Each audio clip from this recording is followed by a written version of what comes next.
Ladies and gentlemen, today on a Turnbuckle Sessions, we have our special guest, Matthew Goldberg. Matthew, how are you doing today? I'm doing well. How are you? I'm awesome, man. It's going to be a fun time, talking about wrestling and wrestling figures and what you do. Interesting story. I love it when you hear a story of somebody who grows up loving wrestling and it becomes, a dream come true doing what you do. So how did you first fall in love with wrestling? What are your first memories of wrestling? Sure. So I always say I was a wrestling fan since I was 4, I think. I guess that would be my quote unquote earliest memories. My dad got me into it as he used to watch it with his brothers and his parents. And he used to buy me the figures, so like the bone crunching figures and the Hasbros, the 90s Hasbros that we call retros now. Um, so those were a lot of my first figures, and of course, I had a lot of stuff like Star Wars and whatever else at the time. But I don't know, wrestling just always kind of stuck around in my life, as my dad would watch a lot, and I'd watch with him. And I think we watched a lot of WCW versus WWE because of how mature the product was in the 90s. You know, I was born in 90, so I was just a little kid at the time. But yeah, I just always loved collecting, and then now it's evolved into everything today. But That's awesome. That's awesome. So do you still have your figures from when you were a kid? I do. They're in really bad shape, though, which makes me cringe when I look at them. And they're actually still in my parents' basement. They haven't made their way over to my house yet with my wife and I, but she's a good sport considering everything behind me. Um, but yeah, they're missing arms and legs, or like I had the old not LJN, but I always forget was it the San Francisco? San Francisco Toy Makers? Yeah, the WCW ones, I think, right? Was the ones they made. Yeah. Yep. I have a handful of those from when I was little, and they're scuffed to hell. And it makes me so sad because there's no way of like cleaning those up that I know of to Yeah. salvage them now. And I don't really have any interest, I guess, accumulating them again because finding them in good condition is hard as it is. Um, Yeah, you're not kidding. I was I grew up with the LJNs, so sure. I'm a bit older than you, and I feel I still have all my LJNs from a kid. I never got That's rid of them. They're in my house, and like yours, you're a kid and you play with them, so they're all scuffed up and everything. So they're still here. The one thing I never had as a kid were the black cards. Oh, So I am currently working on a black card collection. wow. And I have a mint warrior that I got in the last year and a mint red shirt Hogan. And How did, uh, or I'm did looking to that set you complete. back at all? Or, Oh, yeah. Yeah. yeah, Yeah. Yeah. yeah, So that's why I'm not adding them quickly, sure. slowly. Yeah, But, and I feel like, when you're a kid and you love these things and you're a true fan, you don't want to let them go. So I never let them go. So to me, they're not in great shape, but they just have that special meaning. They were what you played with as a kid. So, exactly. so Exactly. So when did you start taking photos of your figures? You tell everybody your Instagram account so they could see some of your amazing work. Thank Um, you. Sure. My Instagram is mbg1211, which is pretty much my handle on most platforms. Some girl had raced me to it on Twitter. To this day, she still has it and doesn't even tweet much, so it drives me nuts ah, that I don't have that one. Um, but yeah, I've been doing photography since 2015, I think I want to say. I started doing stop motion animation in 2006, so that's really how I started. wow. I was on YouTube doing my own figure fed called Crash Collision Wrestling, and that totally blew up. And we could get into all that later if you want to. But so I For sure. started doing all that, and as I got older, I went away to college and was studying film and stuff. So, being in college, my time was taken up a lot due to being in school and especially being in film. Those are really long days working on projects. And, I still loved collecting and I missed doing my show because people loved it so much. And it was really hard because my time was a lot less as the years went on. So I think one day I just stumbled on Instagram upon people doing toy photography and I thought it was really cool. So I'd never seen anything like it. It was almost like a still out of a movie, you know. It was really cool. And I was like, well, I wonder if anybody does wrestling. And I don't recall if there might have been like a person here or there doing it. But I just started to try it and kept messing with it. And even if you look at my Instagram, like if you scroll way back and start scrolling up, you'll see how my work has totally progressed over the years as I keep pushing myself to try new things. But people just really started enjoying it, so I kept doing it, and then I saw other people were starting to do it, and I kind of recruited them to start a group on Facebook called Wrestling Figure Photography, and that really took off. And I want to say it kind of started the whole photography movement in our wrestling community because so many people started doing it, and now all the toy companies are talking about it all the time, like Mattel and Jazwares, and it's just amazing what that little thing has turned into, and just amazing seeing all the super talented artists out there too, and so many people still keep coming of all ages into the community. I know I'm getting on a tangent right now. No, go ahead. Go ahead. I love it. Yeah, it's just I love it. It's my mental escape from the hardship in life, especially this last year, which was rough on everybody. Of course, that was my total savior through all of it, honestly, was I had lost my job. My wife lost her job, so it was really rough at home, and I could come down here into my basement and just escape into my photos. And um honestly, if I didn't have this hobby, I don't know what I would have been like last year, to be Yeah. honest. Yeah. I get it too. I Yeah. lost my job last March also. So, Yeah. when I'm having a bad day or whatever, something goes wrong, I just step into my wrestling figure room. I could just take a deep breath, and it's like everything's perfect in here. So Exactly, it's our escape, it is. It quote is. unquote. So now you're taking photos for Jazwares, the AEW line. Talk about that. How that's so awesome. What you were doing as a hobby and your passion turned into something awesome. Talk about that. Yeah, that was the most mind-blowing thing for me because it's like a dream opportunity that I'm like extremely grateful for, and I couldn't believe it when it came knocking at my door earlier this year. So a little backstory is Jeremy, who's behind the Jazwares AEW line and everything. He and I have known each other since 2006 or so when I started. He had like a blog way back when on his jeremy.com website. And I don't know if he does anything on there anymore, but I was 15 and I reached out to him and I sent him my animated show, I think it was, because I had my animated wrestling show or whatever with the Jax Deluxe figures and the Ruthless Aggression figures and stuff, and he loved it. And we started becoming friends, and he had me doing like video work for Jax, like with the UFC line. Oh, wow. I don't think I did any WWE stuff. I don't really remember really doing much. Then I went on to Impact Wrestling with Eric Bischoff when he found my show on YouTube. So I worked there like in college. That was another very surreal moment to me. to have, That's amazing. yeah, to have him in my inbox, like my email inbox. Um, I'm just gonna rewind so all this makes more sense. Yeah, So, go ahead. Go ahead. so I started my show on YouTube, Crash Collision Wrestling. I had, sent it to Jeremy. Him and I started becoming friends, and I was doing work for Jax and stuff at the UFC. And then, um, in 2008, I got a vague email from a TV producer, like, "Hey, I love your work. I'd love to work with you," or something like that. And I was like, "Okay, like, who are you?" And I was with my dad actually going to a Bound for Glory in Chicago that exact day, and they're like, "Oh, I'm Eric Bischoff," and I was like, "Yeah, right." Wow. Like, "Yeah, okay, sure." So my dad's like, "Well, what's your phone number or whatever so we could talk to you?" Because he figured it was some person like pulling my leg. Yeah. And sure enough, it was him, which I was like, "Holy crap!" Yeah, really.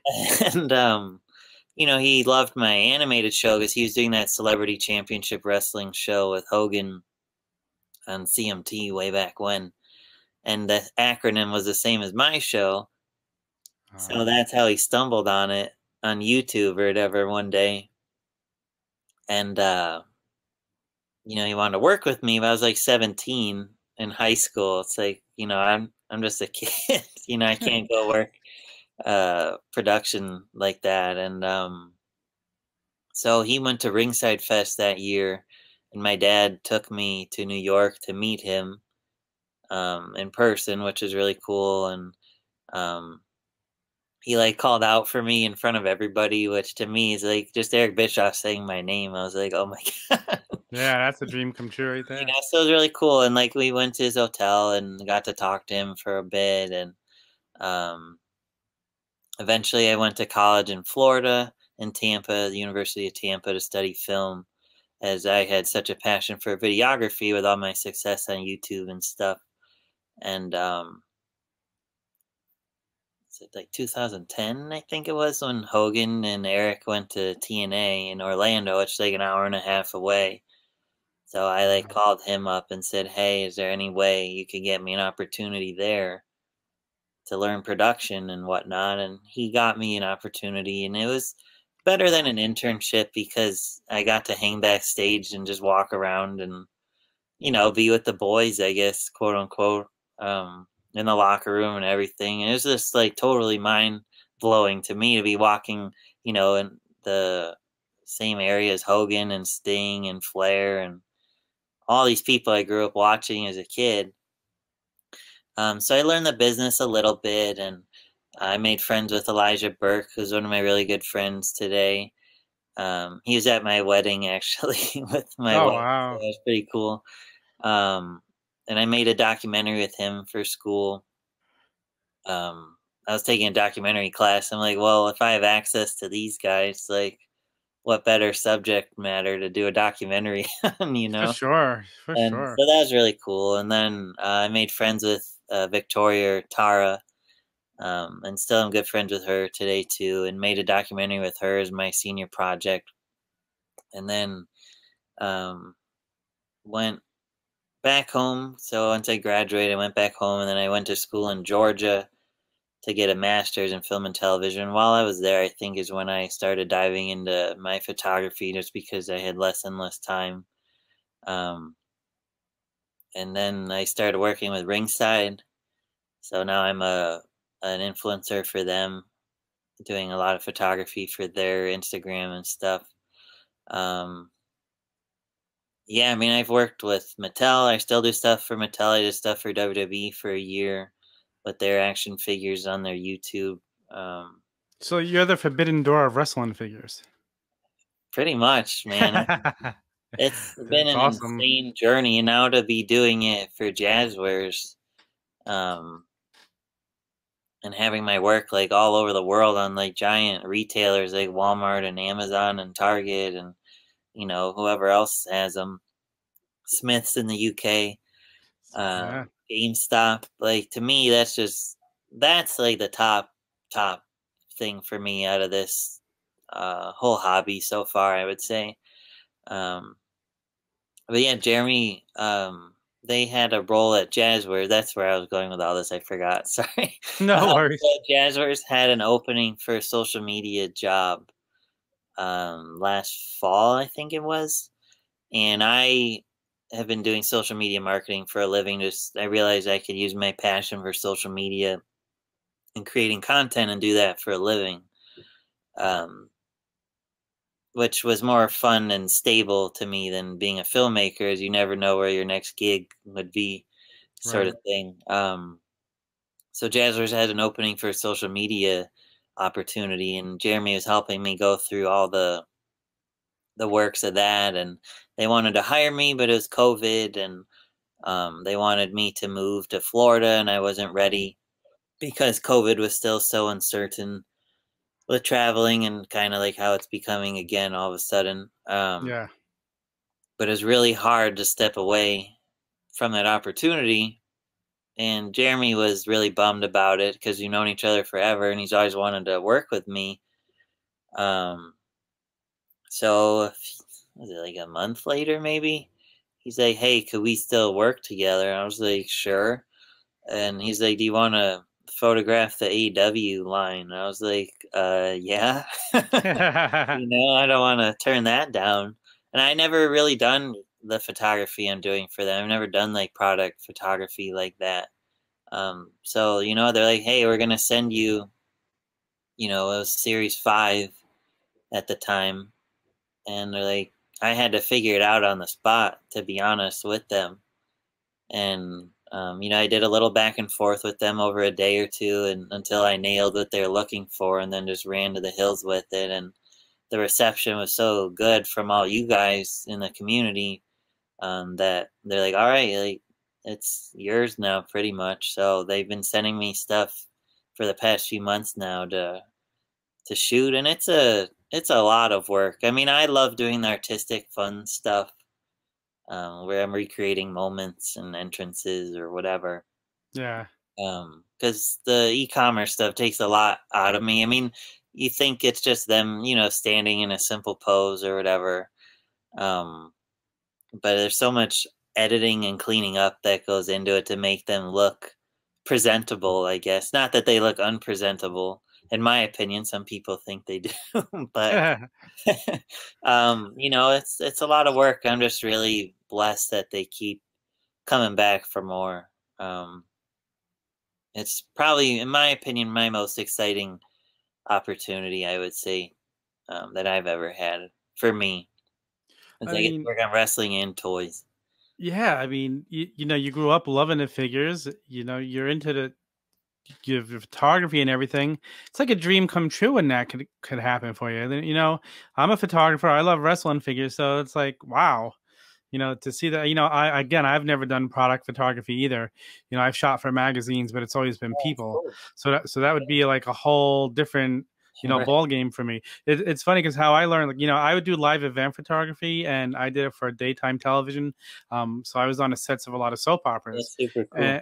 And it's kind of like you just said. One day I was there, and the actor said to me, one of the actors goes, "Do you do headshots?" And I just look at him and I go, "Yeah." Never did a headshot a day in my life. So I went home that day. I called up my friend who did do headshots. I'm like, "Okay, what do I need to order?"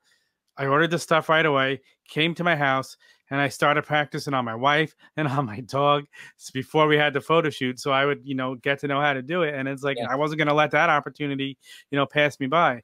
But it's just so amazing. Like, you're like, I tell people all the time, and it's been something I've seen over, this podcast, is when you love what you do, and you work hard enough at it, your dreams do come true. Just don't give up. And it's just an amazing. So what is your favorite, line of figures now? I mean, not to be biased, but I've really enjoyed the AEW line because it's so fresh and new. Exactly. Yes, I And agree. I think that's everybody's thing right now is they're just so excited about the line. I mean, I never even see it at the store half the time, to be honest. It's always gone. Yeah, I'm lucky. My Walmart always gets them in, but they move fast. So I've seen them a bunch, but That's yeah, like lucky. yeah. Like I said, just last week I walked in and there was Series 4 just sitting there. Wow. So I yeah, I've haven't not seen that yet. yet to find a chase or a rare. Really? Still Not, hoping to. not one? Not one, not one. Wow. I've seen the Chase MJF 3 times in the same morning.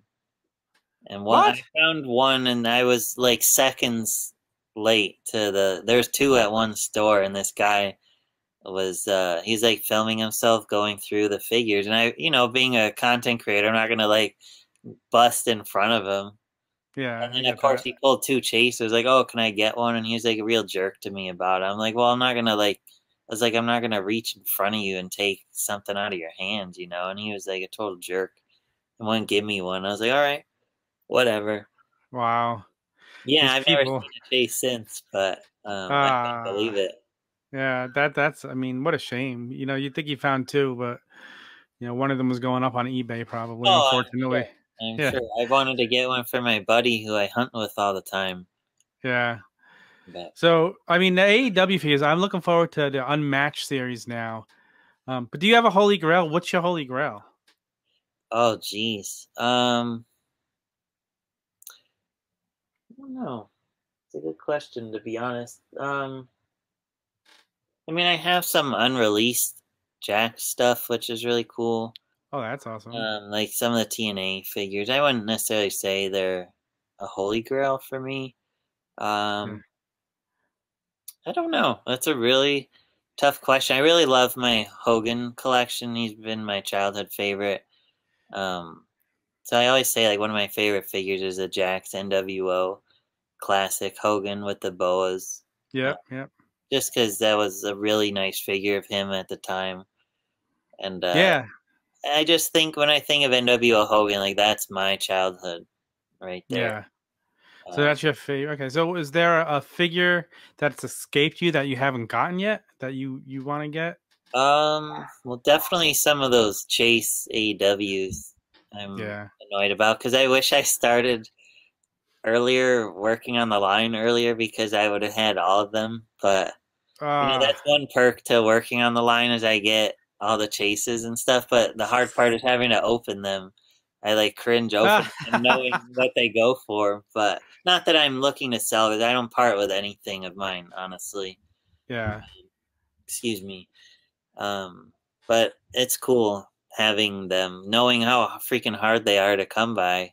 Um, I don't know. I'm bummed because I love having alternate attires for my photography, and like the Riho has the different facial expressions and stuff. Then that's so critical for me as an artist to have different expressions for characters. And I just got the new Sergeant Slaughter from Mattel yesterday. Ah. I could show you that if you want me to grab it real quick. Yeah. I can't wait to get that. Friday it goes on sale. Here he is, oop, right there. Oh wow. But he's pretty cool. I could take him out of this pose. It's no big deal. Yeah. That's. I mean, it's an awesome looking figure. I love the packaging.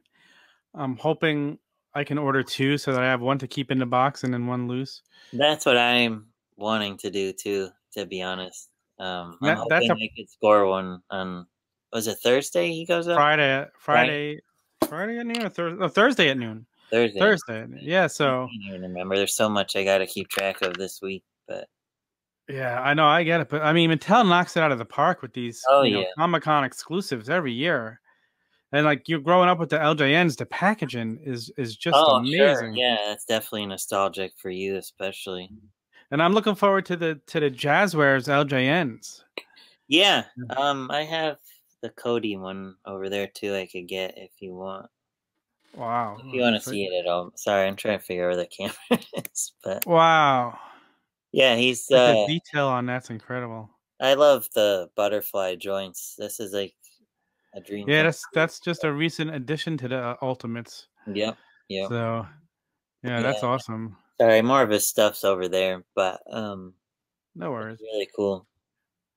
Wow, that's a great figure. It's amazing how lifelike they've been. Oh, look at the boots. It's amazing how lifelike these have become over the years.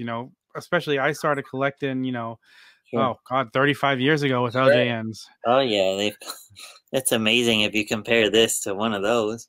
So what was it like? I saw that you did the little angle. You were involved with a little angle on TNA.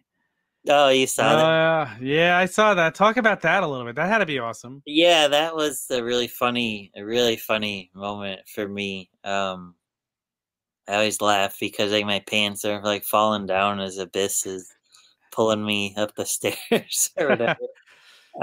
But yeah, one day I just showed up to TNA like I always would or whatever, to work behind the scenes or whatever. And they're like, "Hey, do you want to be in this segment?" And I was like, "Sure." Like, why would they want me of all people in there? And there's this other girl who's the other one in the crowd in that moment, who was, I guess she was like an intern with Spike TV or something at the time. And they planted me in the crowd at the beginning of the show so that people wouldn't, I guess, catch on that I was a plant or whatever. Gotcha. And ironically, it was with Elijah and Abyss, who is also one of my friends. I haven't talked to him in a long time, but he's a super nice guy. And yeah, Biss was like kidnapping us out of the crowd for the segment. And I always laughed because my pants are falling down as he was pulling me away. And then Elijah comes to save me. And it was really cool. You know, I was like the only one scared of Abyss in the crowd, and everybody else was like, oh my God, it's Abyss. You know, and I'm like scared of him, which is just dumb. But Oh man, that's awesome, man. Is yeah, another dream come true for you? you know, I've been extremely fortunate over the years. And it's just crazy that it's still like that streak, quote unquote, is still going around this hobby for me, you know, and like I write for WrestleZone and stuff too, so I do collectible coverage for them, and I got to do some work with Disney through them. Like someone Wow. from Disney reached out to me and they're like, "Hey, do you want to promote our Lucha line?" And I was like, "Holy crap! Like someone from Disney's in my inbox because of this." Like, you know, and I hope none Wow. of this comes off as bragging. It's No, been it's such a wild journey. And like you said, pursuing your passion so long, it leads to opportunity. And you know, I've been doing it so long, I don't even know how to not do it anymore. So these toys are such a part of my life, but in such a different way now than they were, you know, even 10 years ago. And, yeah. you know, now I get to, like, I'll have Ringside say, hey, can you make this figure look cool? We'll send it to you, do some really cool shots of it to make it look cool to encourage people to buy it or whatever, you know. And it's just cool to be like one of the go-to people for these companies to do something like that. And you know, it's because the whole community's been so vocal about my work over the years, and I'm just forever grateful that people are so supportive. And now people are like asking me for 8x10s of my photography, you know, and Wow. asking like for autographs and stuff. It's like seriously, like I'm just a normal guy, you know. I'm just a collector like you. I just happen to take pictures of the toys, you know, but Yeah. it's just really crazy. And so I'll talk a little bit about the stop motion. So you Sure. started that as a kid with the show, right? Did you learn it all just trial and error? How do you learn something like that? Sure. So I always say, I think 13 in middle school, I took like I did a video club, like an after school club thing. And, um, I don't know, it was like teaching how to film and stuff. And one day they showed you, excuse me, stop motion animation. And they said, you know, you could bring inanimate objects to life. And I was like, oh, can you like bring a toy to life? And like, yeah. And then, you know, I was messing with it and I was like, wow, this is actually really cool to bring my toys to life. And I loved Toy Story as a kid, which actually set me on my film journey as a kid. I really Oh wanted wow. to be a filmmaker or an animator. When I was 5, that's when Toy Story came out. So that set me on my whole journey. And then kind of making my own Toy Story with my toys at home, I kept pursuing making little videos at home, and I'd show my family and my neighbors and friends and things. And I think it was at my cousin's wedding, his friend was like, hey, you should put your stuff on YouTube. And I didn't really know much about YouTube back then, which is weird to think about now. But I was like, okay. So I made an account and started sharing them, and people started enjoying them a bit. And then that's when I decided to do a wrestling show, which people were doing like single animations, I think, where they were doing like Mankind off the cell or just random moves and things. And I thought it was the coolest thing that people were, you know, doing wrestling with their toys. And one of the people there inspired me to try it. But he like blew me off when I asked him, how did you do it? And I made like a promise to myself that if I ever was in a position like that guy, I would never treat people like that. And sure enough, I created my show CCW. The name just Crash Collision Wrestling, as random as it is, it just was a name that stuck in my head for weeks. And I'm like, well, if it's sticking around, it must be the name of the show. So, you know, I just started making my own figure fed, and people are like obsessed with the show, and it's not even that good if you like look at the early ones compared to the late ones. You know, it's kind of just whatever, but people were so diehard obsessed with it. Like people be like angry at me if I wasn't producing fast enough to get new episodes out, and it was just so cool. And that's when YouTube was really in its prime, in my opinion, as well. Um, it's kind of the right place at the right time, sort of thing.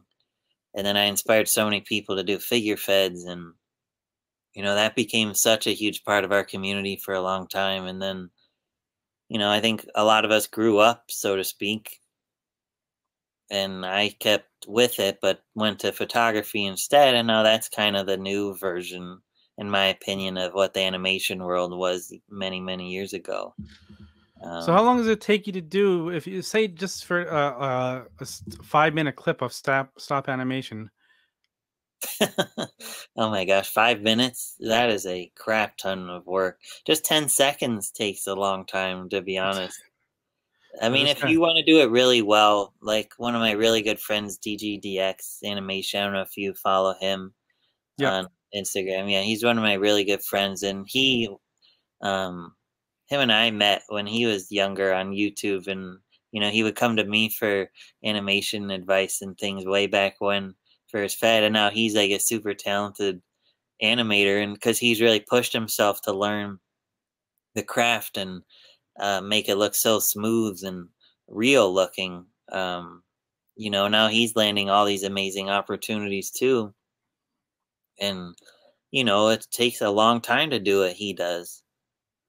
Like, Oh, for sure. you gotta use certain rigs and things to hold them in place, and so many frames per second of them moving, so it creates that smooth illusion versus something really choppy.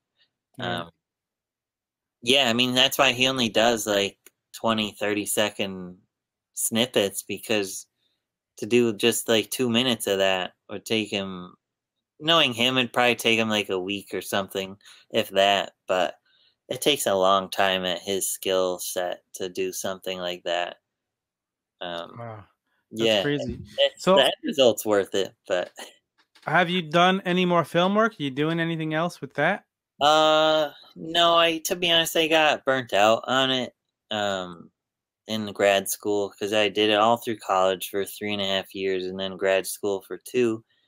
I actually had Elijah in my thesis project, which was fun to work with him again in that regard. But there's just like so much drama with the competitiveness of film school too, that I was like totally turned off um, by it, and I also didn't like that you couldn't necessarily get a steady paycheck from it.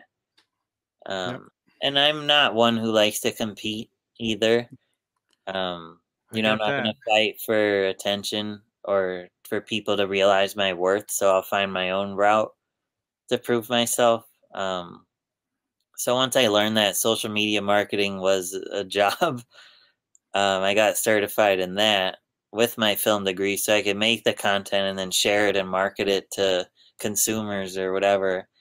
It's like literally just doing what I do for myself, but for someone else's company. And to me, that's fulfilling, because I love creating something and then immediately sharing it with the world, and then watching people react to it. Like, it's such a thrill. Like, even just posting one of my pictures on Instagram, like I love watching my phone blow up and people like, "Oh my god, that's so cool," or "Whoa," like, just whatever someone says about something. It's just really fulfilling to me. No, it is. I had taken the pictures of the TNT champion Cody Rhodes and posted them on Twitter and Instagram when I got it. And Cody posted my photos to his Instagram and his Twitter. That's awesome. And then my account blew up again. And it's just like a fun feeling when something like that happens. For But sure. it's so, are your Yep. documentaries, are they around for people to see if anybody wants to check them out? I've been asked this so many times, which is funny. The trailers are, at the time, TNA was a giant turd about my documentaries because they weren't involved with them. Like, they had no creative control over it. Right. So they were jerks about promoting it, which was a big deal. As I went to like both of them, my professor helped them get to the Cannes Film Festival, like their little short film Corner or whatever, which is, Right. for those who don't know, Cannes, it's one of the biggest festivals in the world.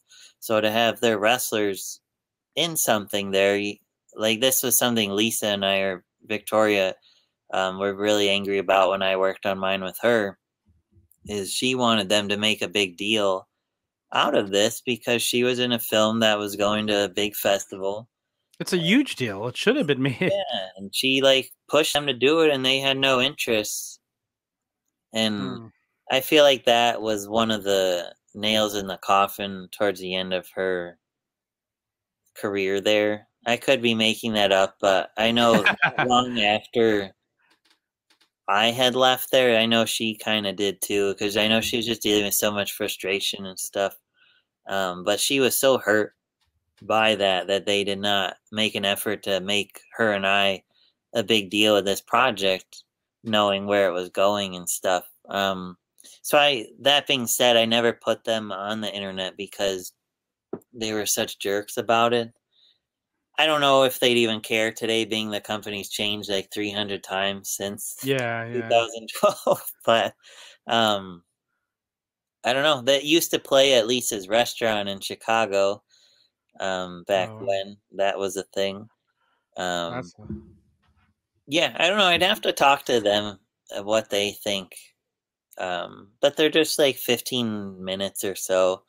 I would love to redo them now that I'm much older and have a much different eye for things and storytelling as a whole and whatnot. But they're really fun to do at the time. It's like a day in the life kind of thing for 15 minutes of their time. But I mean, I think it would be awesome to see a little film of you doing a setup, doing some of this fig photography and explaining what you do. I think the community would eat that up just seeing it.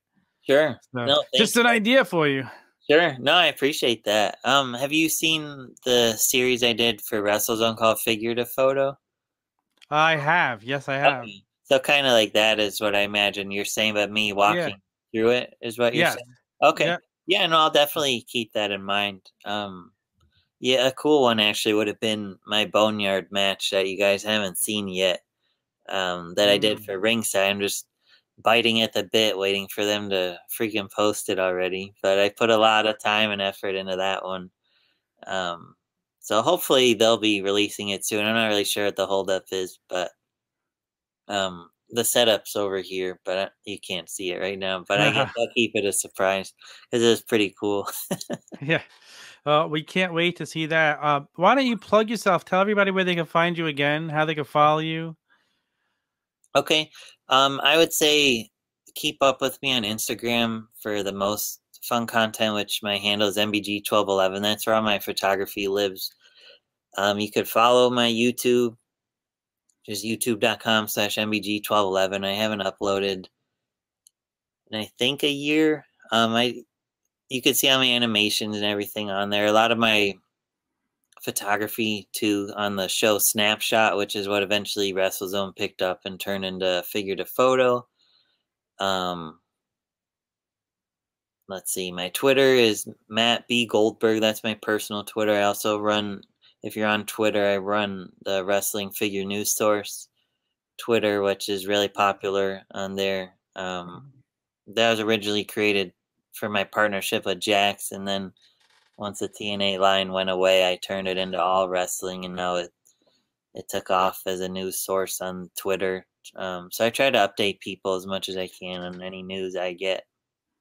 Oh, And then that's what my Facebook is MBG Films, so facebook.com/MBG Films, I think. And that's where I'll share like my articles and whatever else. But definitely follow me on Instagram. That's which I right. do already, but everybody else, you should follow him because his work is amazing. Thank you. I really appreciate that. And thank you for taking the time out and joining us today. You know, we appreciate it. It's a great listen. Congratulations. Thank you. I really appreciate it. Like you and everybody else who's been so supportive of this journey for me. I honestly I couldn't have done it without you guys supporting me along the way because you helped me grab the attention of the people I'm able to call friends these days, due to your support. So I am truly forever grateful to all you guys, honestly, for sticking with me for so freaking long as well in this community. But thank you so much. Well, it's a great community, and we're happy to stick behind you. Thank you again. Thank you.